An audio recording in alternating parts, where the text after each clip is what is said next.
Well, good afternoon, everyone, and everyone watching on the webcast, and welcome to this meeting of the Human Resources Committee. Before we continue, I'd just like to go through the fire and evacuation procedures for this meeting. There are no fire alarm tests scheduled for this afternoon, and therefore if a fire alarm sounds, please evacuate the building immediately. The fire alarm exits are located at the rear and side of this room. Go down the stairs and meet me in the War Memorial Park. This meeting, just as a reminder, is being webcast, and good afternoon to everybody watching the webcast. The first item on the agenda is to receive apologies for absence, and I note that Councillor Potter for this meeting only is being replaced by Councillor Hood. And I have apologies from Councillor Sanders and Councillor Mrs. Baker. Any more resignations, replacements? No. Okay. Anyone wish to declare any conflict of interest anywhere? And if you don't do it now, you can still do it at any stage during the meeting. Please speak now. No. Okay. Any urgent items? We have none as far as I understand, so it leaves me to now confirm the minutes from the previous meeting.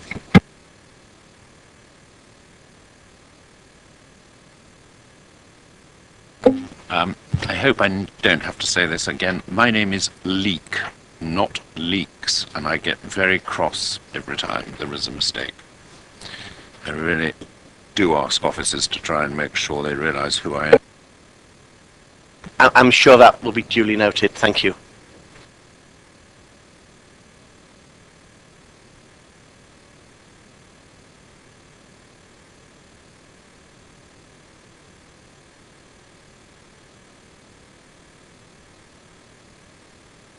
And any other comments on the minutes?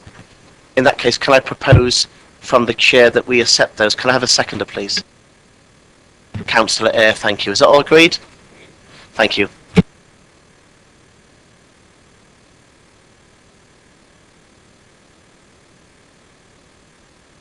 I'm not quite sure how Councillor Eyre can actually second it because he wasn't actually here. Nor was I.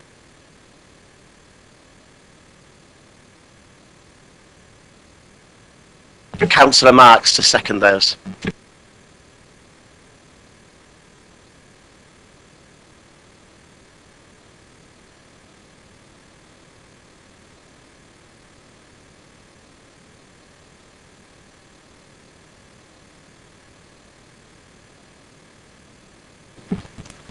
As far as I understand, that there is no member and public participation planned for this meeting. We have no referrals from other committees of the council and no issues referred by Cabinet.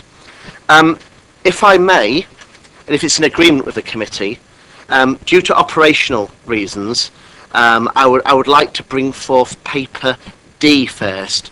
If that's okay with everybody, is it? Thank you very much.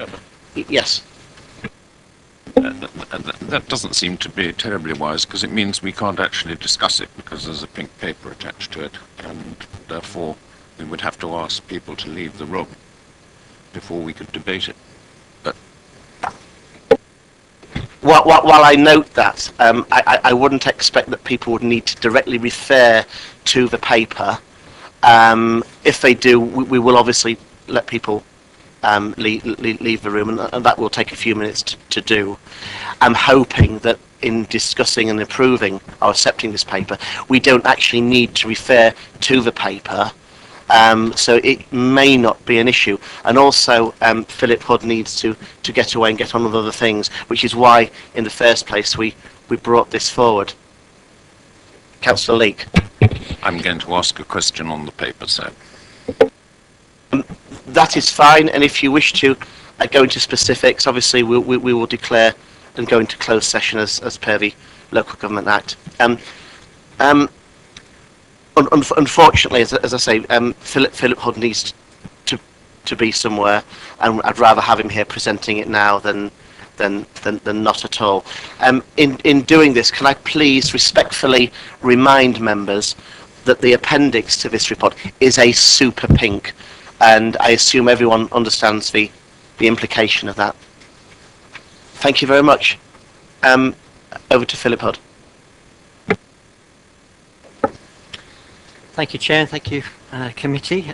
This is an annual report that you receive. In accordance with good practice, we report to you each year on how much has been spent by the Council in the previous year, in this case 12-13, on one-off employment termination costs. So that is basically redundancy costs, payments to the pension fund to do with early terminations or early retirements, and also any compromise agreements.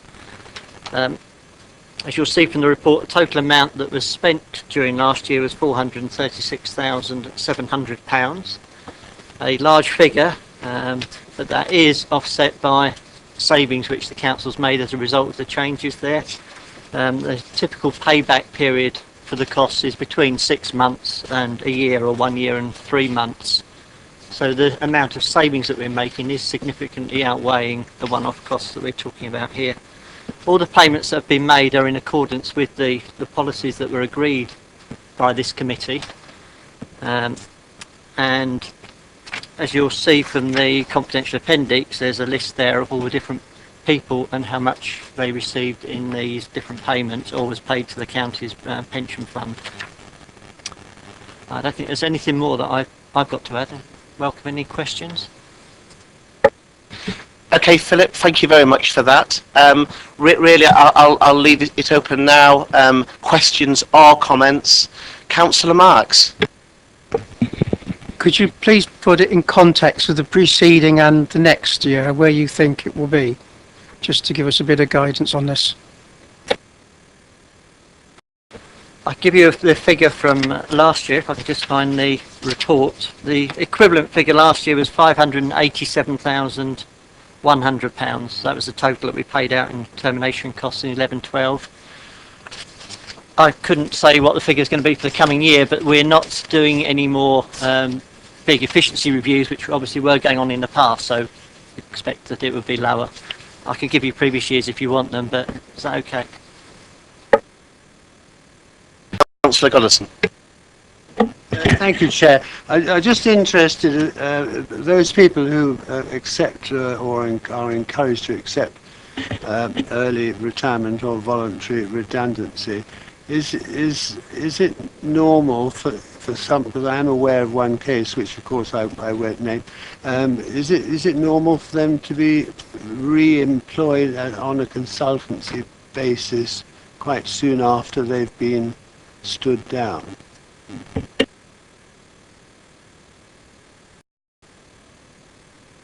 Thank you, Councillor Goddison. I probably can answer that one for you. Part of our pay policy statement is actually advocating that we don't take that approach. Where there are any vacancies that are advertised, those staff who have been made redundant or made early retired, who have early retired, could apply for those vacancies, but it would be through an open recruitment competitive process. So it would be very unusual for that to happen. Councillor Leake. So are we saying that some people received redundancy and were re-employed? Some people on this list.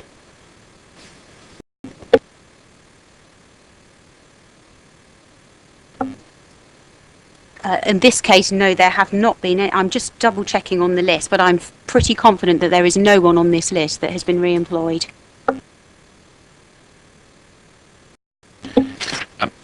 Can you confirm that two compromise payments, as to whether they were made to those on the list or were made to other individuals, and can you explain why we made the compromise payments? The two compromise payments are separate. They are not any of the individuals that are named on this paper. Compromise agreements are generally done where there is an actual claim from an individual, for example through an employment tribunal, and it is considered in the council's best interest to make a financial settlement to those individuals. That would be bearing in mind things like the cost of going to tribunal, the prospect of success, etc. So it is done through a compromise agreement, and where it is, as I say, considered to be in the best interest of the council to do so. So, were those individuals also made redundant, or was their employment terminated? I mean, it's just that we say the council terminated the contracts of 12 people, but it sounds to me that we also terminated their contracts. In most cases, it's done through a resignation of the individual, so it's a mutually agreeable termination. In these cases, they weren't made redundant, so they would have resigned from the council's employment, but there would have been some threat of further action from the individuals, and we would have compromised with them to have stopped that threat from occurring.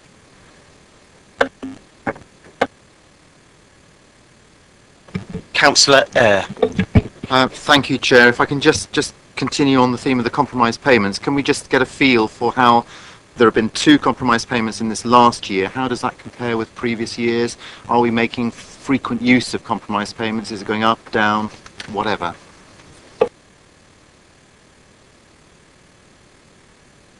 I've just got last year's report here. There were 3 compromise payments last year for a total of £35,226. So this year, obviously, it's a lower number and of people and a lower overall cost. Shella Smith would like to make a comment. Go ahead. Sorry, if I could just add in response to the second part of your question, they are used very sparingly. It is unusual that compromise agreements are considered. Any more comments or questions on that paper? Councillor Leek. Could you just explain to me why some individuals receive the pension fund top-up and others don't? I've asked this before, but I've honestly forgotten how we reached that position. The key to it basically is age. At the moment, once somebody reaches the age of 55 and they're made redundant, they can then take early retirement as well. So we have to pay something to the pension fund then. So those that are made redundant at under 55, there's no pension fund contribution then. Any more questions or comments? In that case then, can I move that we accept this report? And could I have, I will propose that from the chair. Could I have a seconder, please? Councillor Eyre. Yes, I'd like to second it. Thank you. Okay, is everyone happy with that? Yep. Okay, that is accepted. Thank you very much for that, Mr. Hood.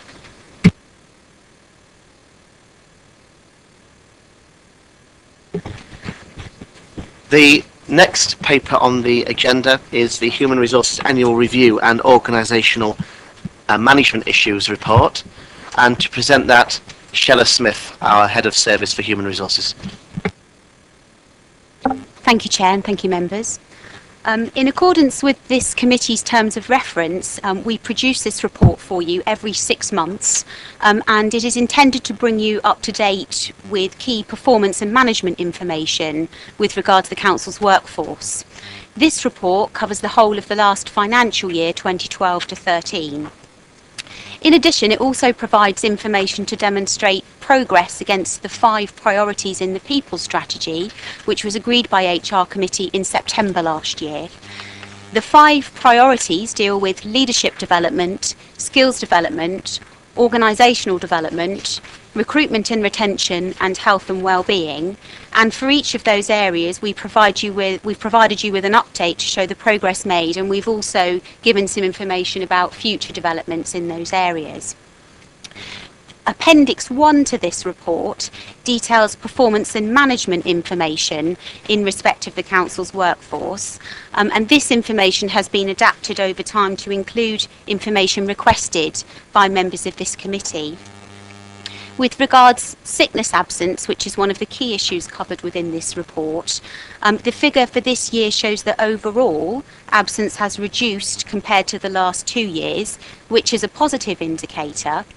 However, members will note, though, that over a third of all that absence is due to anxiety, stress, depression and other psychiatric conditions. Paragraphs 4.5.7 to 4.5.10 of the report outline the steps the Council is taking to address this, which include, for example, stress resilience workshops for our staff, counselling services which can be accessed both face-to-face and via the telephone, and also support from our occupational health provider. The next report on this agenda, covering the annual review of health and safety, also provides some further information on this issue. So if members have any questions about the information provided, I'm very happy to answer your questions. Thanks for that, Shella. Any questions at all? Councillor Mrs Osselton. Thank you. Chair, can you just tell me that when we're looking at the sickness and absence, you said prior to this last year that we were doing exactly the same thing with occupational health, etc., and that. Has it not moved on? To me, it doesn't look like it here, with the number of people that are taking time off. It's only 1 or 2. It's not, it worries me a bit. Overall, absence has gone down, and also the number of people with no absence has increased. So what we're finding is that we've got fewer staff having longer periods of absence. So the profile of the absence seems to be changing, and in particular there has been an increase in absences related to anxiety, stress, depression, those psychiatric conditions. So that's really the key thing that's been picked up in the profile of absence for this current year. We have already been doing a lot of work with staff. New things that have happened this year are, for example, the stress resilience workshops that we've run for staff. We've run 2 of those this year. I think it was in February and March this year. And we targeted those courses to people who we knew had said to us that they had issues. So that's something that we've done. We have also taken a much more active role in terms of looking at the service provided by counselling and the service provided by occupational health. Something else that we are doing at the moment is looking to introduce the Workplace Wellbeing Charter here at Basingstoke-Dean. And that is an independent assessment, if you like, of how we look after our workforce that is measured independently. It's free for us to go for the charter mark, but one of the reasons why we've chosen to do that is because it does focus very much on well-being in its widest sense. It looks at physical health, but it also looks at mental health, it looks at leadership, it looks at communication, physical activity, smoking, drug taking, alcohol, etc. All of those things in the widest sense. As a way of actually trying to improve the well-being of our staff at work. So a subgroup of the Corporate Safety Committee has been meeting on a regular basis to actually look at an action plan that is designed to actually ensure that we do actually meet those standards as an employer. So there has been some work continuing, but there has also been some new work taking place in the last year to try and address those issues that keep continuing. On that. So where's the stress coming from? Is it mainly from home, or is it something that is going on, with the workplace? It's a mixture of all of those things. In some cases, it is directly related to work, and for example it might be related to an issue that's being addressed with the individual. So for example there might be a disciplinary situation or capability action, and in some cases people have reacted to that by being signed off by their doctor. In other cases it might be a reaction to, for example, an efficiency and savings review that's taken place in that team. They may have seen their colleagues made redundant, or they may have seen other colleagues leave, and so they may be reacting to that through absence or ill health. In other cases, it is completely personal, so it will be, for example, a reaction to a bereavement, or something that's happening in their home life that is not related to work but obviously does impact on us in terms of their absence. So it is a very broad spectrum of issues, and that's why in HR, the HR business partners work very closely with the managers to manage the individual cases, to give the best interventions to assist that person to come back to work as quickly as possible, or in some cases, in fact, if the individual can't return to work, then to actually move them out of the organisation in whatever way might be appropriate, through ill health retirement or dismissal or whatever that might be. Just that I've noticed that in human resources, you've got an absence of 11.54 every person in the year, isn't it? Yeah, but you've got a high. Yeah. That is one individual who's been absent for about 5 months and has now left the organisation. So that then pushes, because we're a small team, that pushes up the overall average for the other people in the team. But it is, the vast majority of that absence is related to one individual who was unfortunately off sick for 5 months and, as I say, has now left. Sorry, can I come back? So why can't we have another column then that says it's if somebody goes up for a gynecological operation and is off for 6-7 weeks, that pushes it up? Instead of having to ask the question, can you not say one person? Explained it quite easily here, but you've got another one, the community services 11.15. Now, is that just one person putting it up? Because to anyone who's looking at it outside, it sounds as if you've got a very large sickness rate, and if it's only one person causing it, it would be. I think I've had this conversation with you before, and you say you can't do it, but it seems silly that we can't just say human resources, one person off for 5 weeks. This is what's brought it to 11.4. We could certainly include that. That wouldn't be a problem at all. We have adapted other areas of the report in response to similar queries. So one example is in Table 8. Sorry, not Table 8, my apologies. Table 6, for example, the reasons for absence. At members' request, you asked us to include the number of individuals that made up that absence. So we've certainly done that there. We've also included the number of individuals in the business unit. There's no reason why we can't include further detail at all, of course. Yeah, absolutely. Yeah. That's not a problem for future reports at all.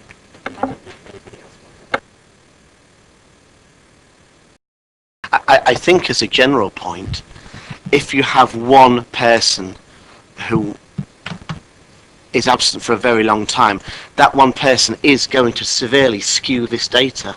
And as Councillor Mrs. Osselton rightly says, and it might be just an idea as a general principle, where data is particularly skewed, maybe look at other values like median values in statistics as well.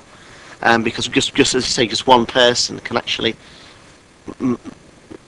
you could draw the wrong conclusion from those numbers, and maybe we need more writing to go with them. I think that's the point that Mrs. Osselton is making. I think you've taken that one on board. Yeah. Indeed. I'm just wondering at this point whether Mick Butler from Unison or whether Nick Collins from the JSCF would like to comment. You'd be very welcome, and this issue is particularly relevant to your good selves and the people who you represent. Would you like to say anything at this stage? No pressure to do so, but the invitation is there. I think what you've said actually makes perfect sense. You see it in many departments, including the one I work in. People are off for a differing number of times, so as you've rightly pointed out, it does skew the figures. So I think that's a very sensible suggestion. Any more comments or questions? I've seen Councillor Marks first. Thank you.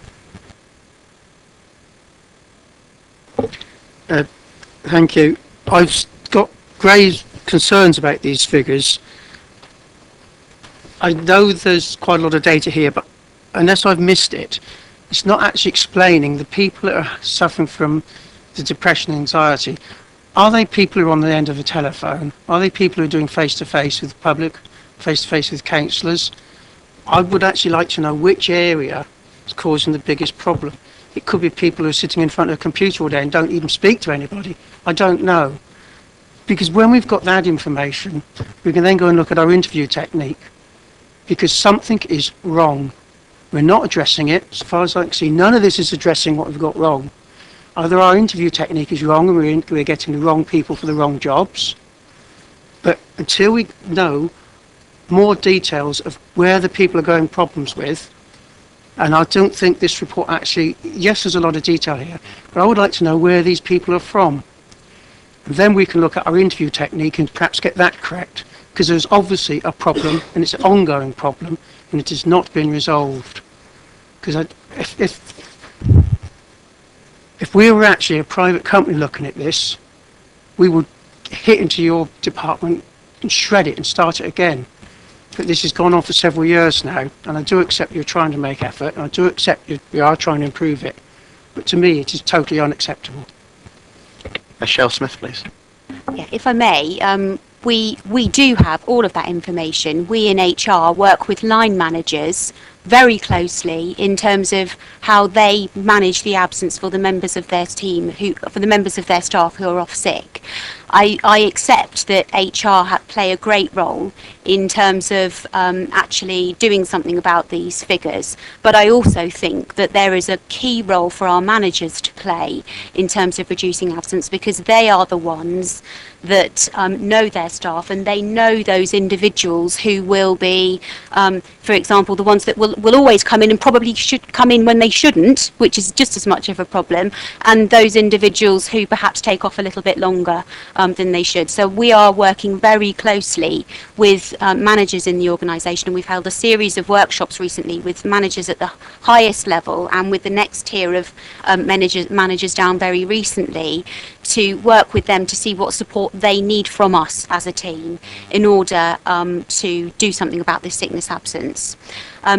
I can assure you that this is being taken very seriously by the HR team and by managers at the highest level, and there is a real push from the senior management group to actually work with managers to do something about these figures. Overall, as I say, we are making some inroads because the average level of absence is actually decreasing, and the number of staff who have no absence is increasing, and those are positive indicators. But we do, I fully appreciate, need to do something about the relatively smaller number of people that are having a long time off sick, and we are working very hard to do something about that. We do have all of the information, and as I say, we work in HR to analyse that information, and we work with managers to look at the particular profile of absence in their team and what's causing that particular individual to go off sick. With this report, it's always a balance of giving you enough information for you to be able to have the information that you need in order to tell us what you would like us to be doing about this, if there's anything further that you would like us to do, but also not giving away too much information as well, so that we then potentially damage the sort of confidentiality of the individuals that are concerned. But if there is further information that you would like us to provide, and I'll certainly take on board Councillor Mrs Ostleton's comments and include that in the next iteration of this report, then I'm more than happy to take that away. Councillor Marks. Thank you for that. You've obviously got more information, and I do accept it shouldn't be disseminated to all of us because we're a large group. From the information you have and from your knowledge of it, is there a particular department then that does perhaps need looking at? If it's the people on the end of the telephone, I don't know, I'm asking you, then perhaps those people need to have a different interview technique to put them in the place, or we need to chop the telephone operators out and go to a different system, because I'm sure there's okay, we haven't got the information here, but if we're interviewing people for jobs, which we regularly do as a large company, large business, then the interview technique that we're using is obviously not completely correct. So that needs to be looked at as well. Table 4 gives us some useful indicators about where our focus needs to be, because that shows you the average number of days lost per employee, with all the caveats on that we just spoke about in terms of, a smaller business unit will be affected much more highly than a business unit with a number of individuals in. You can see in here, for example, that the customer services team in particular has very high absence levels, and that is some work that we have been doing with that team to look at those figures, and in fact we have already made some inroads in terms of decreasing the sickness absence levels within that team through various measures. In terms of interview techniques though, one thing I would say is that in that team we don't actually find ourselves interviewing very often because turnover is actually very low across the council. In fact, this is not always the case, but it tends to be the case that we have in that team in particular. For example, there are a lot of people with very long service. So I take on board your point, and absolutely we need to keep verifying our recruitment and selection processes to make sure we get the right people through the door, and to make sure that we develop them appropriately, so that they don't go off sick in the first place. But in that particular team where absence is high, I don't think it's an issue with recruitment techniques because they are all long-serving members of staff in the main. Councillor Eyre. Thank you, Chairman. I have a question which relates to page 10 of 14, table 2, relating to staff suspended from work for 2012-2013. Thank you very much for the information that is provided there. I just wanted to be clear, if I may, that if I'm reading this correctly, employee E must have been suspended for quite a long time. Is that correct? Could you confirm exactly how long employee E has been suspended from work? Since December 2011, and continues to be suspended from work at this point in time. I won't go into the specifics of the case, but I would just reassure you that that is being very actively managed. Thank you for that confirmation, because I assume that employee E will still be on full pay, so we're using money to pay this person now since December 2011. Can you give us some idea as to how soon this might be resolved one way or the other, without going into detail? Without going into detail, very soon. Yes, very soon. In the next week or so. Thank you. And as a general point, if I were one of the employees that were suspended from work, could you just clarify for me, how is that employee supported during the period of suspension? Because it can be a very lonely experience, in my experience. Each individual that is suspended, and you can see that there are few numbers, is assigned a business partner from within the HR team that isn't involved in the investigation or the hearing in any way at all, to advise them if they would like advice on the procedural issues, so how the disciplinary procedure works, how the investigation process works, etc.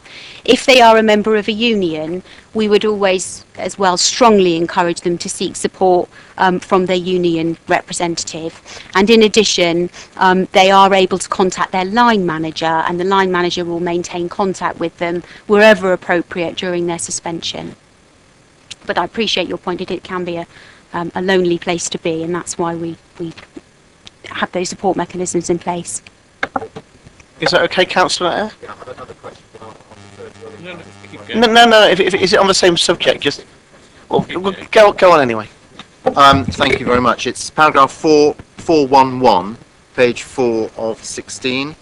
And I'm just I could be wrong, but I'm pleased to see that the organisation is wanting to enhance the quality, skills and styles of leadership and management, which is obviously very, very healthy.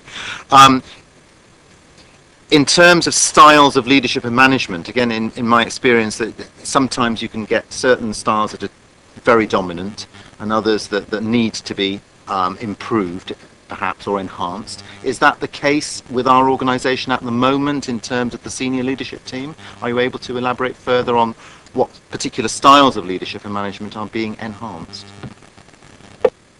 Certainly. I think it's more of a general comment that applies to all our managers in the organisation. We're doing a piece of work, as is outlined under the next strand as well, to look at leadership and management styles across the council. In particular, for example, we are developing a new management competency framework, which sets out what we expect of our managers in terms of how we want them to manage and lead their workforces. And that also builds on the work that we've already started through the people strategy, which contains some information about in general terms, the standards that we expect from our managers. The management development training programme that we're also looking at builds upon that too. So it was more of a general comment about management and leadership styles in the council.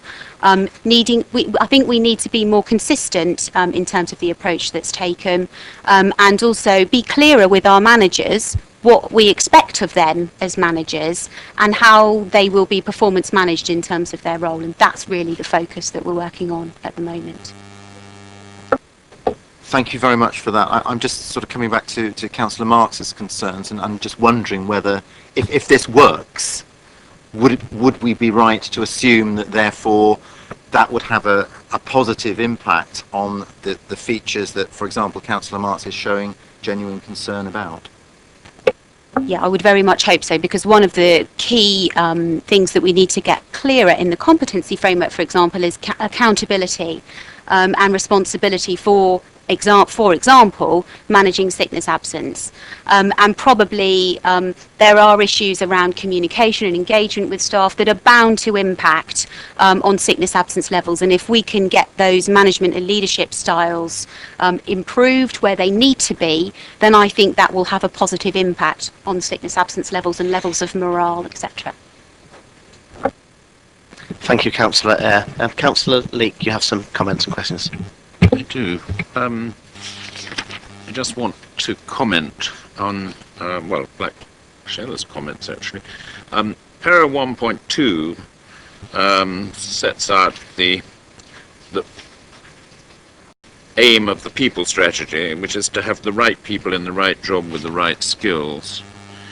And then we turn to 3.2, where we have a workforce profile which seems to require that ultimately we reflect the demographic of the wider community. Now, I don't think that that necessarily is the same thing as the desire to have the right people in the right job with the right skills, because clearly a very large part of the demographic is made up of elderly people such as myself who don't have a job anyway.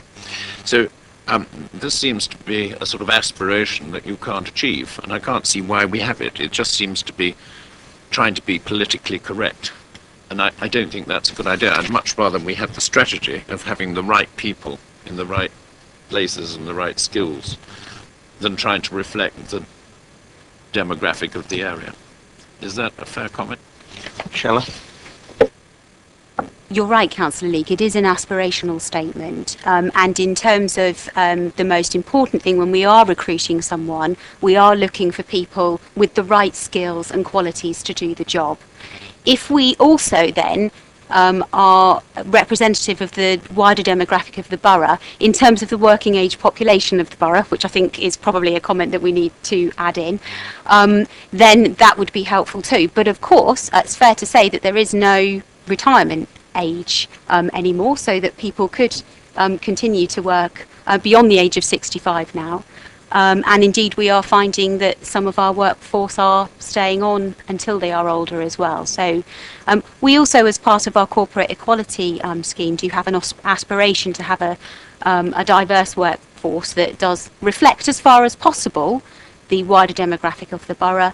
But the key requirement for our staff is that they have the right skills to do the job. That's the key principle that we recruit people on.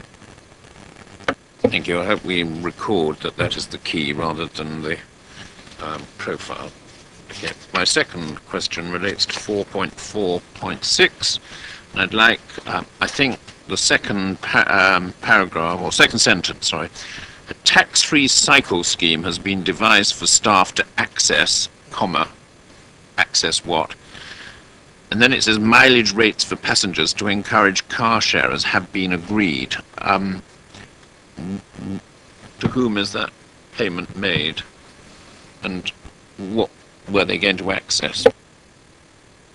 The cycle scheme is a salary sacrifice scheme which enables staff to purchase a push bike from their gross salary. They sacrifice the amount of that they sacrifice towards the bike is then they are only taxed and pay NI contributions on the amount of salary that's left over after the sacrificed amount has been removed. So that is a scheme that we have in place for push bikes and also for lease cars for our staff. So the advantage is that you sacrifice your gross salary and then you only pay tax and NI on your salary that's left over after you've sacrificed that amount. Those schemes do have approval from HMRC in case you were concerned about that. So that's for staff to access those schemes. In terms of mileage rates, yes, apologies if that's not clear. So it's they are able to access the the salary sacrifice cycle scheme. In terms of mileage rates, we are encouraging people to car share in a nutshell. And if you do take a passenger in your car as the driver, you are able to claim an additional rate of pay for taking the passenger in your car. And as I say, that's to enable us to encourage people to car share rather than two people both claiming casual user rate for that journey, for example. I'm glad it's for the driver, not the passenger, because it seems to imply it's for the passenger here. But could you tell me how much that additional rate is?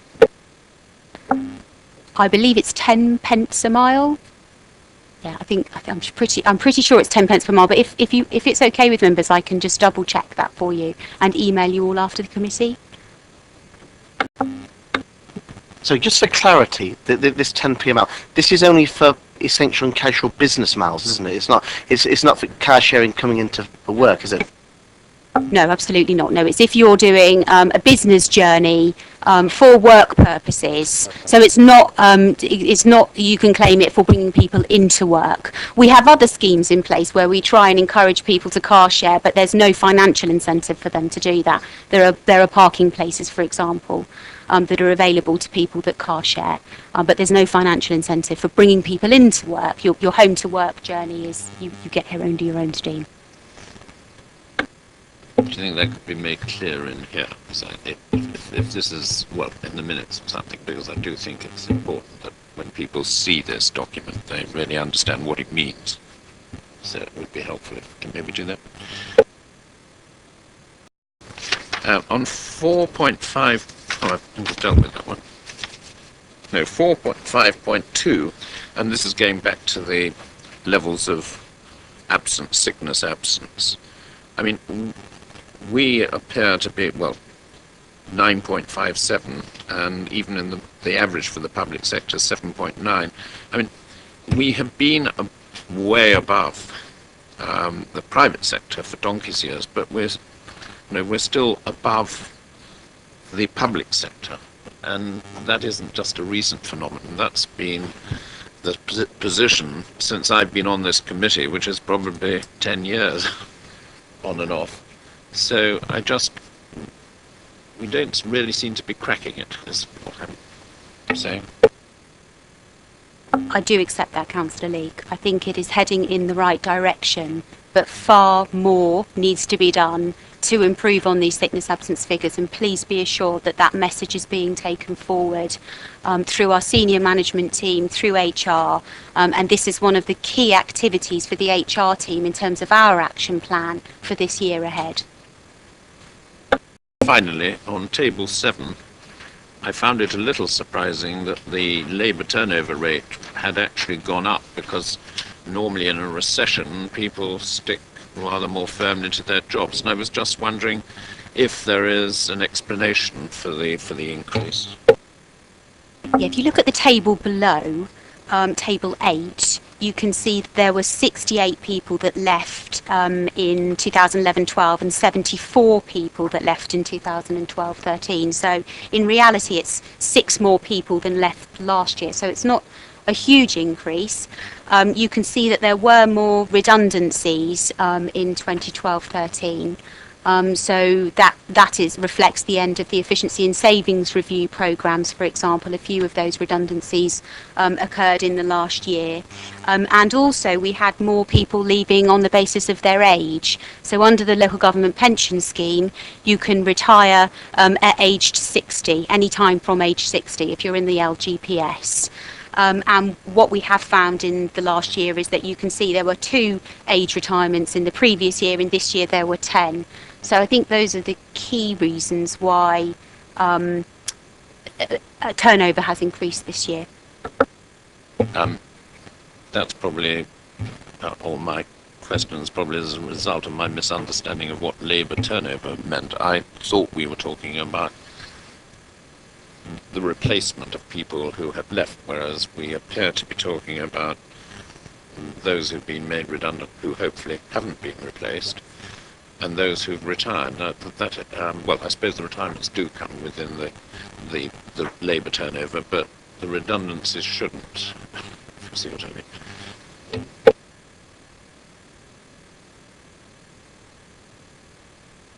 I have Councillor Goddison and then Councillor Hood and then thank you, Councillor Chair. The Tilbury. matter that I was going to raise has been dealt with. Thank you. Councillor Hood? Thank you, Chair. Firstly, do we still conduct a return to work review with our employees, with the line manager? Yes, we do. A key part of our sickness absence procedure is that a return to work interview between the employee and their manager must take place following every period of absence, no matter how long or short that period of absence was. It's proven to be one of the most effective means of reducing absence. Observation. Historically, customer services, or the frontline troops as I call them, has always been highest for stress. And I was interested to read an article in an international magazine that a major company based in America found that by allowing more of their employees, where possible, to work from home, reduced the stress levels, partly to do with the fact that you didn't have to drive maybe a couple hours into work. Do we have many of our employees actually working from home, and has the stress levels been reduced? Not in the contact centre or the frontline teams. We don't currently allow that, and obviously for the frontline teams that wouldn't be possible. But we do have some staff do have the ability to work from home on an ad hoc basis. It does depend on their job role as to whether or not it's appropriate. But what we do have, though, is a number of staff that do flexible working, which might not be working from home, but who have flexible patterns which better are more convenient for their work-life balance, but also meet the most importantly, still deliver the operational requirements that we have towards our residents. And that might be, for example, people working part-time, people working compressed working weeks, so they still work full-time, but they do their hours over 4 days rather than 5, or people who do 9-day fortnights, which is a similar concept.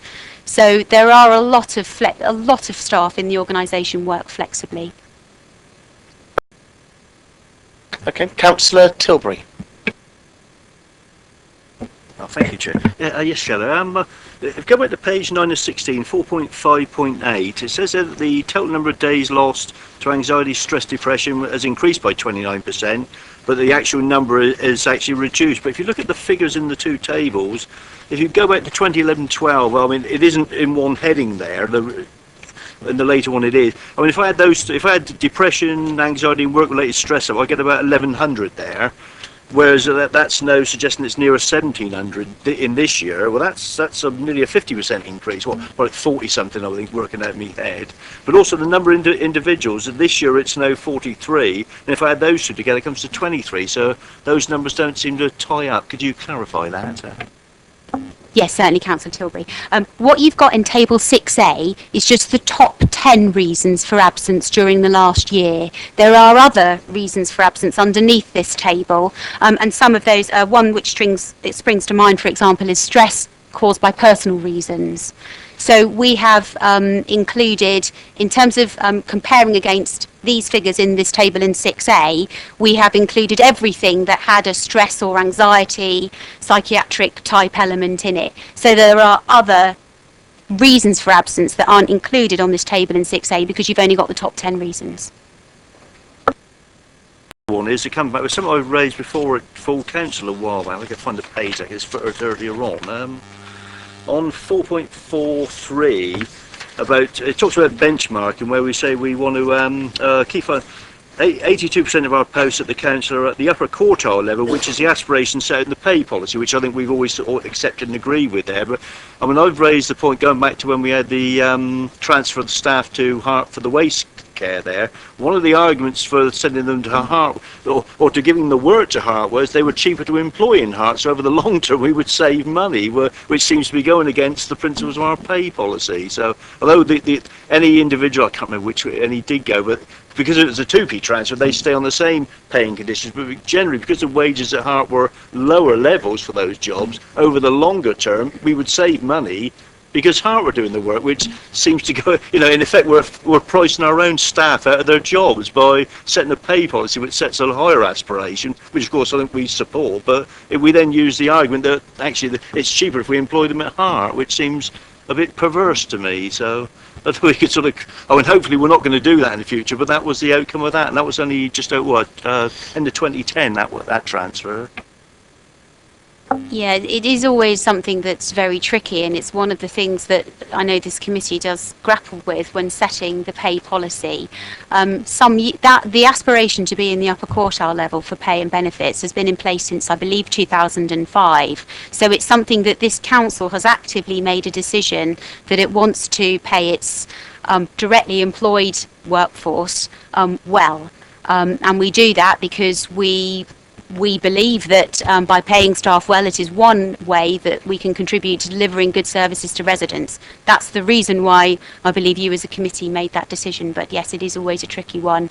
If we are looking at outsourcing, for example, we do find that compared to other Hampshire authorities, our staff costs are greater. So, Mrs. Osselton. I was just going to ask, you've got, in the number of staff in the business unit for customer services, you've got 36. Can you tell me, are they all on the front desk, or what are they? They are all on the front. How many are on the front desk? We've got the customer services team includes the front desk staff, the contact centre staff, and also our corporate support team, who are a back office team who provide PA support to managers, the directors, and staff overall. I'm afraid I don't have the figures with me for the number of staff who are on the front line desk, but I could certainly find that out for you.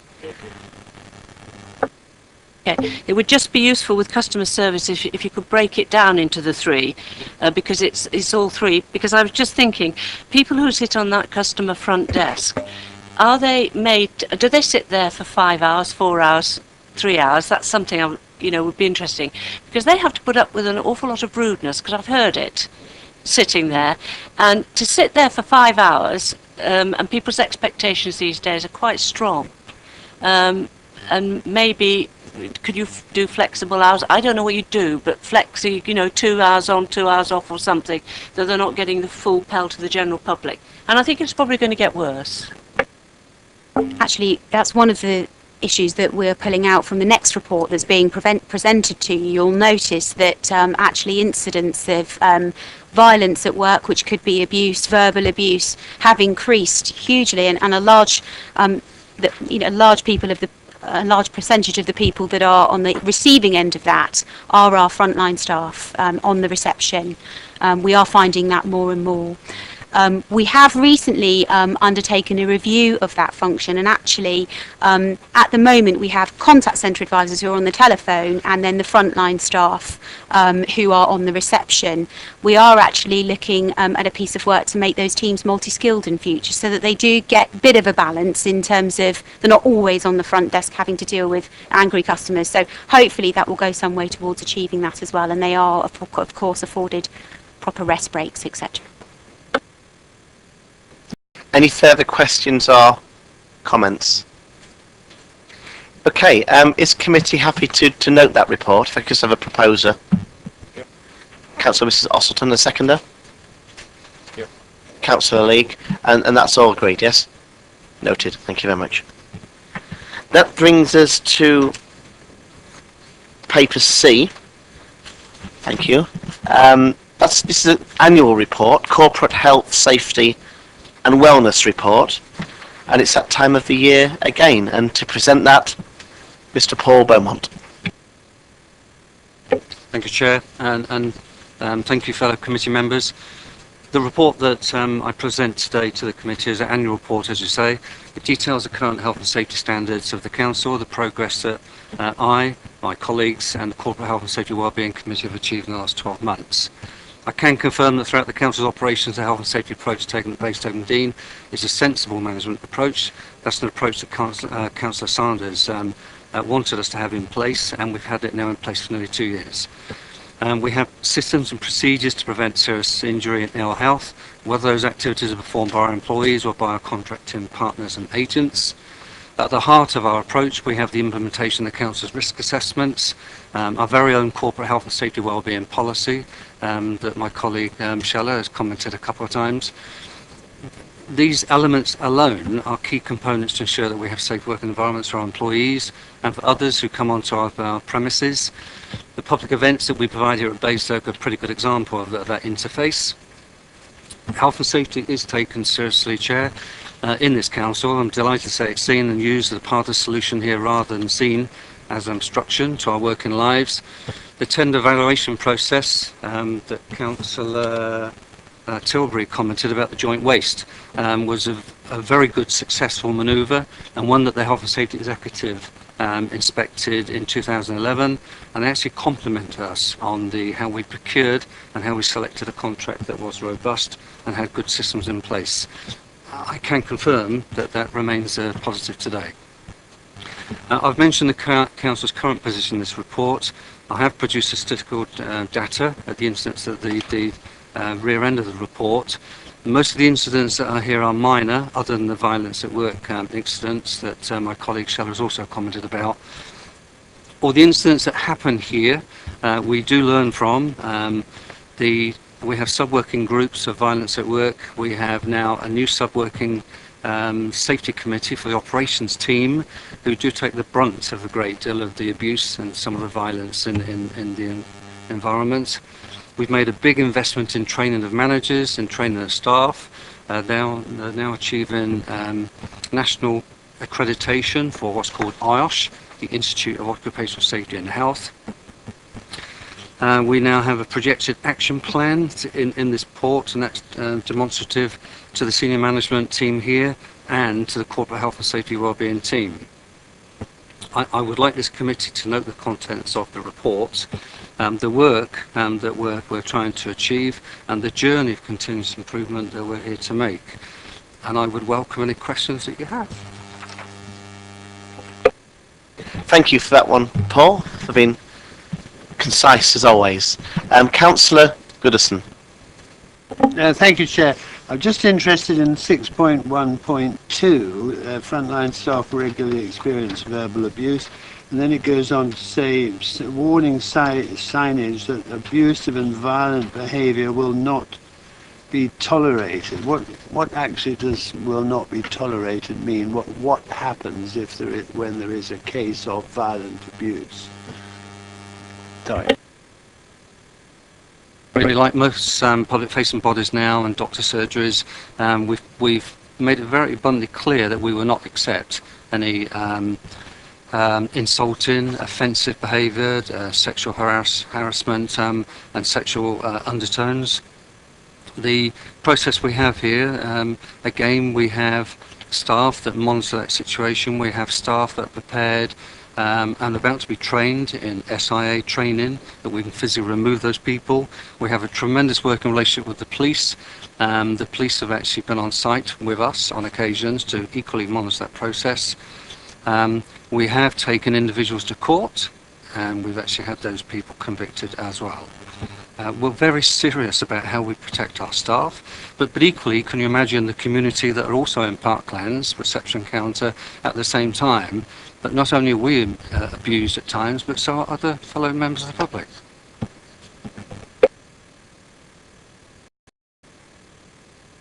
Councillor Leake. On 7.1, which is page 30 of 62, incident reporting, but in particular it refers to minor accidents such as slips and trips and whatever. Do we have many claims made against us? Because the wretched lawyers are always advertising, telling you to make a claim, and I wondered what our experience was. Councillor Leake, the makeup of the incidents, there was one voluntary walker that did go on one of our walks and fell, and that did not result in a claim. Very little in terms of employee claims, but are you also referring to members of the public? I was referring to both, really. I mean, do we have to pay much out each year for, because we never hear of that, for claim? I'd like to confirm to the committee afterwards, not a great deal from our employee perspective, but with I suppose with litigious culture that's around this day and age, we've had members of the public that fall over in our open spaces, maybe on some tree roots, maybe on divots and potholes in some of our grounds, and paving slabs, which equally belong to county, but yes, there has been a slight increase. I say slight. But so, how much do we pay out? I mean, in the last year, how many claims were there, and how much did we pay out? I don't have that information to hand. At the Corporate Health and Safety Committee meeting in February, we did discuss some figures, but forgive me, off the top of my head, I don't have access to that. I would provide it with pleasure.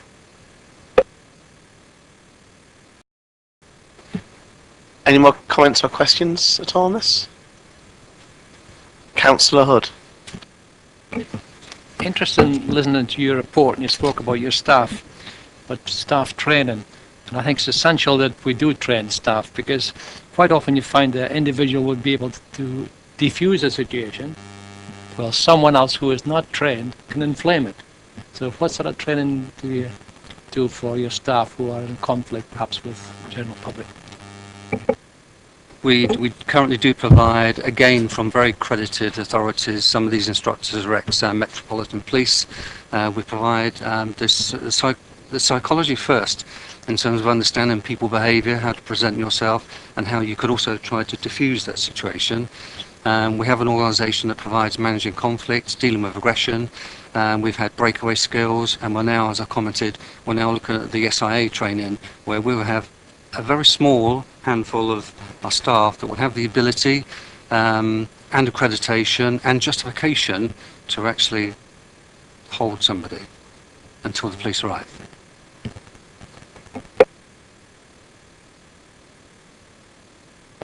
Any follow-up questions from that at all? Councillor Eyre.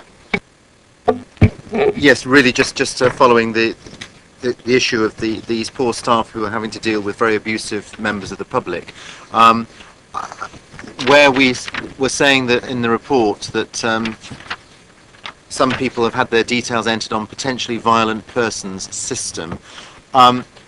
Is it the case that we as an organisation have the power to actually ban a person who is on that list from actually entering the grounds? I know it would be very difficult to enforce, but do we have the power to do that?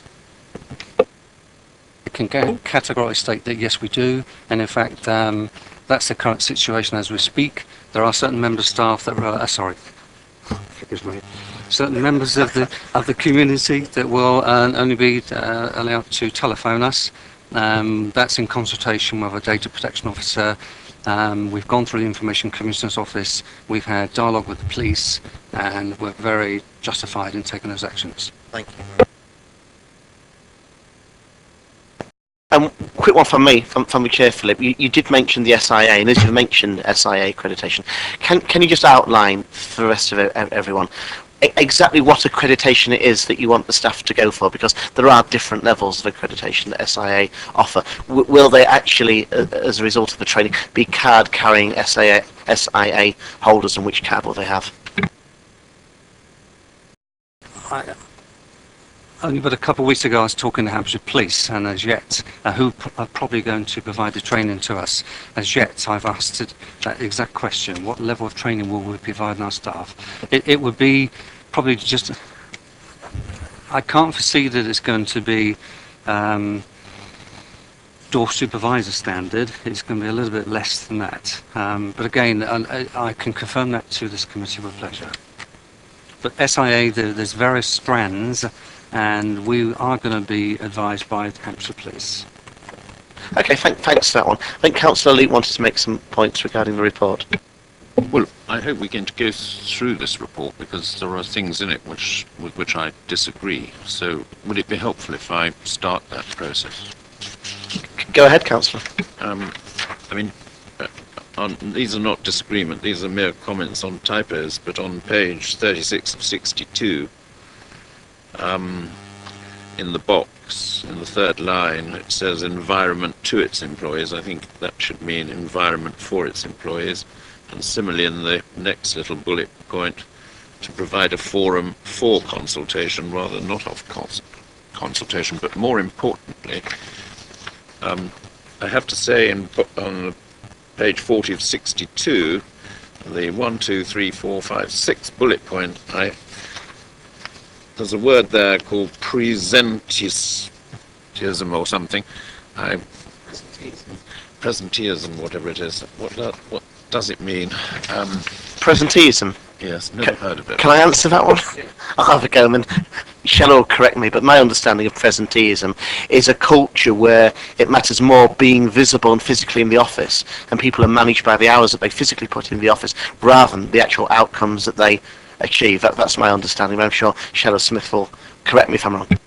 That's a very good description, Councillor West. But there is also an explanation at the top of page 41 of 62. It just says when people come to work when they are unwell. I think it's just unfortunate that it's slipped over up onto the next page, but it does refer to presenteeism. You're quite right, but could we not use ordinary English? Anyway, well, not in my world. But just going on to page, these are the really important points. On page 42 at the top, 2.1, members of the Cabinet and other elected members shall ensure that suitable resources and strategic direction are available to discharge the Council's health and safety responsibilities.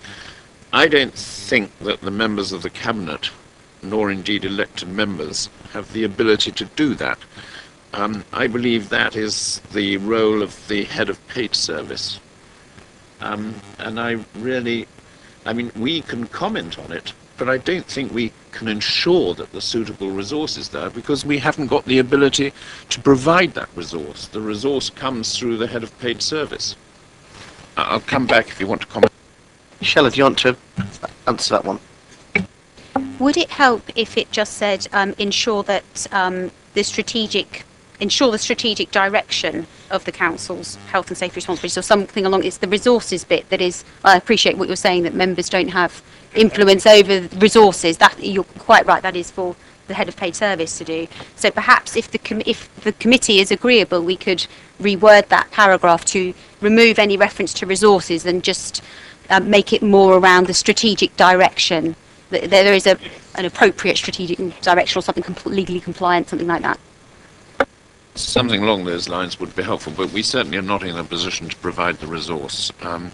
And similarly, on page 43 of 62, Human Resources Committee, I think it would be better if the shall became a will, but was also after the committee because it's singular, promote strategic cooperation between management and employees in developing policy and guidance, and investigate incidents and concerns. Well, again, I think that's actually Paul's job, not our job.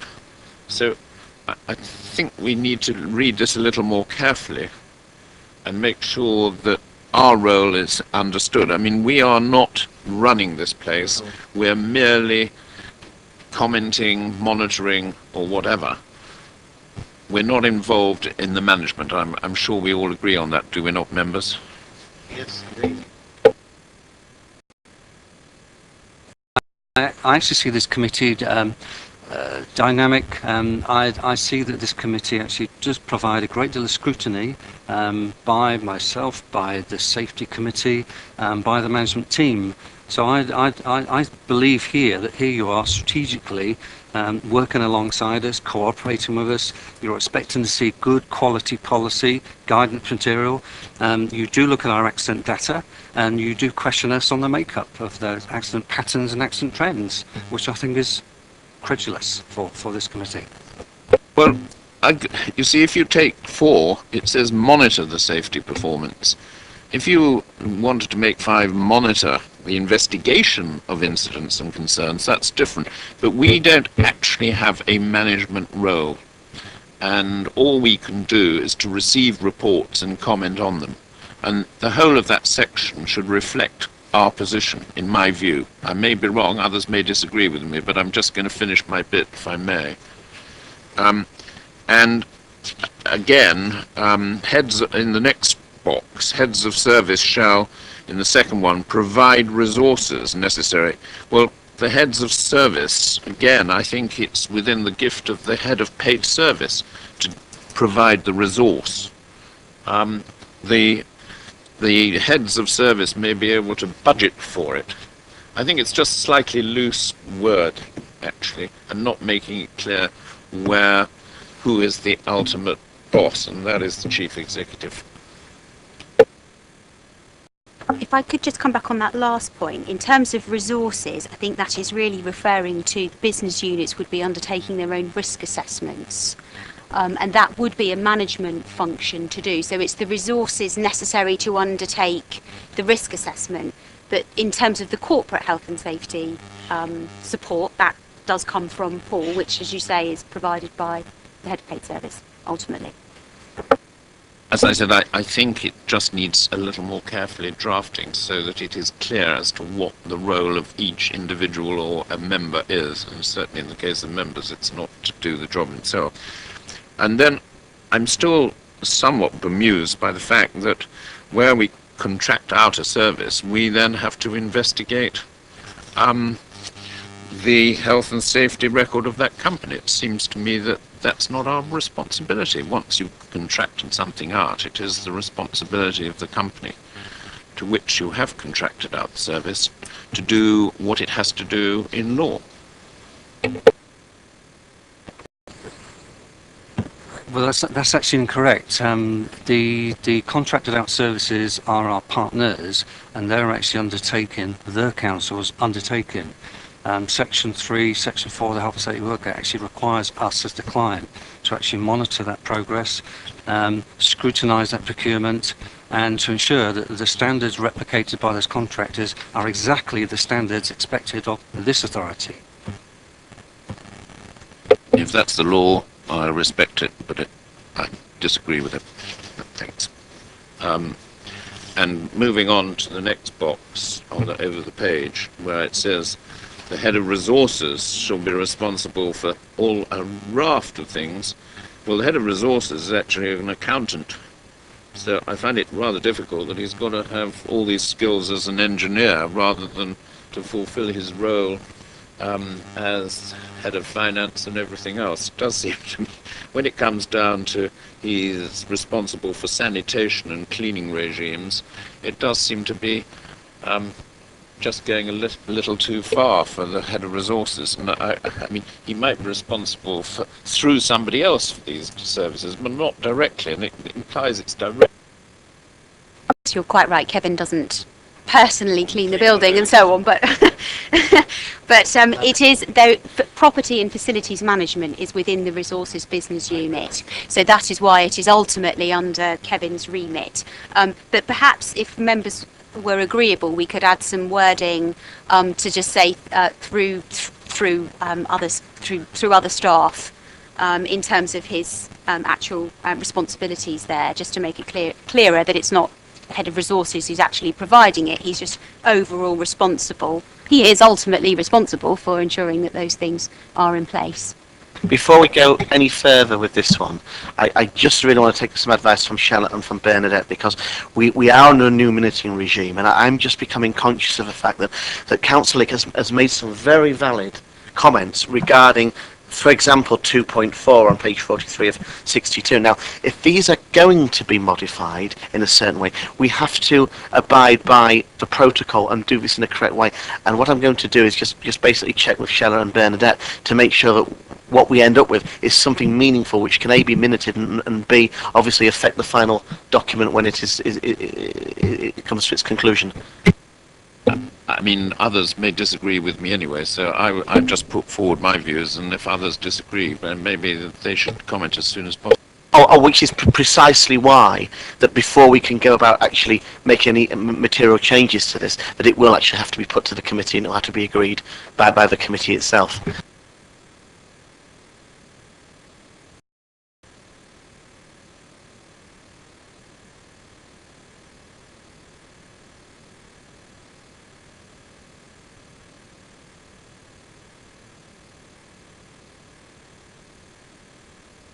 In which case, then, just for those watching on the webcast, I've just been taking some technical advice solely on procedures. In which case, then, our head of HR, Shella Smith, is going to actually review the comments made by this committee, and if everyone is in agreement, we can just move those as an amendment, I guess, for want of a better term, and accept them. But before I do that, does anyone else on the committee have any other suggestions or recommendations or things that they feel that they want to change? Because I'd like to do this just hopefully very simply by doing it en bloc. Does anyone else have any comments? Councillor Tilbury, go ahead please. Yeah, I think the point's been made at 2.1 where it says members of the cabinet and other elected members shall ensure that suitable resources are available. I think what it's basically saying there, those extremes, that we don't say there isn't a budget for health and safety. You know, you can't have a health and safety policy if there's no money to employ the people and do the work. I think that's what it means by that. I suspect you'll probably find that comes under the cabinet responsibilities in the constitution. So I suspect that's probably where it's come from there. But it's that sort of level, isn't it? It's I think that's what the report, what it's actually saying there. If that's any clearer. Yeah, I think that makes sense. I mean, in all of these cases, I think it means when it tries to say that this committee is responsible, I infer from this that what it's saying is at the highest possible level, obviously not at a day-to-day level, but at the highest level of oversight and kind of political scrutiny and that kind of thing. Are you ready to go through this, Shella? Over to you. Thank you, Chair. I haven't got exact wording for you at the moment, but certainly the comments that Councillor Leek has picked up that we would need the view of the committee to move forward on is under 2.11.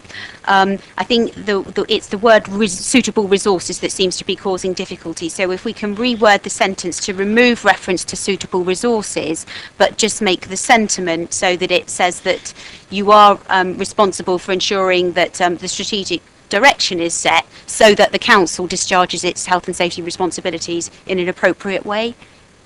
Would members be agreeable to that? Yep. Is that agreed generally? Yep. Okay, that one's agreed. The second point was under 2.4. Firstly, under point 3, I think there was a concern about promoting strategic cooperation between management employees in developing policy and guidance. So it's whether members of the committee agree that is not a function of this committee, or whether you would like me to reword that. Make my comment. I mean, the relationship between management and employees is not a role we fulfill in any way, shape or form. And we may be able to comment on it, but the head of pay service may not welcome the comments. So it's for him or the management team. Would the word monitor strategic cooperation, would that be agreeable to members? So replace that promote to monitor. And then similarly under point 5 in that same heading, if we replace investigate with monitor incidents and response. Yep. That's all agreed as well. And then under 2.5, heads of service 2, there was a comment from Councillor Leek about heads of service don't provide resources necessary to meet the health, safety and wellbeing needs of persons affected. To me, that is actually something that heads of service do, but it is around the resources in respect of risk assessment or whatever other health and safety responsibilities are within their remit. So perhaps if we could add something that just said provide resources it does say as necessary, or within their remit to meet the. Would the committee be agreeable to that? Within their remit, okay, and I think that was everything. It was the head of resources, but it does say shall provide a systematic regime of property maintenance, but